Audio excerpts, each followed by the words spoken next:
Hey, it's Pastor Dan from Dexter Gospel Church with a Proverbs Practical. I appreciate you watching. We're into a series of statements in Proverbs about behaviors that range from obnoxious and hurtful to devastating. We're in Proverbs 25:19, and it says, "Confidence in an unfaithful man in time of trouble is like a broken tooth and a foot out of joint." In the last verse, Solomon warned about how destructive deception is in court, how it can be weaponized and used to ruin and kill. Of course, false witness has its greatest effect when the person bearing witness is trusted. So now Solomon turns to the disaster of trusting someone who isn't trustworthy. He's looking at this from a standpoint of leadership, and he says in a time of trouble, so there would be a time of crisis, times when something needed to be done to save a kingdom, a family, or a life. And you would have to choose someone to take on that task, someone to trust, whether to take their word for something or rely on them to do something. But there were times when, as a leader, he may have trusted the wrong person. What was that like? He says that it was like a broken tooth. Now, fortunately, dentistry here in our country today is such that we don't usually have to go long with a broken tooth. But when you've got one, it is absolutely debilitating and agonizing. And on the off chance that you managed to forget about it for a moment, you remembered the instant you bit into something hard with that tooth. Agony would shoot through your jaw, your face, your head, your body, all but incapacitating. And how about the foot out of joint? Our feet are one of the most unrecognized, sensitive parts of our body. You don't realize how important and sensitive they are until you have to walk someplace and one of them hurts. But what if you've got something out of joint in your foot and you live in a day before automobiles, before wheelchairs, before escalators and elevators?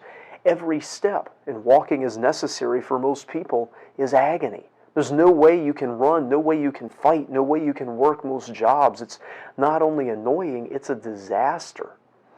Trusting the wrong person is like both of those things, especially when things that really matter are on the line. And this brings out a couple of key truths for us. The first is, unless you really hate the people around you, which you shouldn't, be reliable. Tell them the truth. Only promise to do what you're actually planning to do, and insofar as you can bring it about, keep your word. Otherwise, when everything's on the line, you're going to leave someone in the lurch who is counting on you to do something, and you might as well break their tooth and tell them to eat, or dislocate their foot and tell them to have a nice walk. The Apostle Paul said it was a requirement for stewards that they be found faithful. We are, all of us, stewards of things for God, the gospel in particular in that passage, but we should be faithful to use what He's given us for Him, of our time and abilities. We should be committed. We should follow through on our commitments. Then we become people that other people can count on and God can count on. But secondly, be careful whom you really rely on.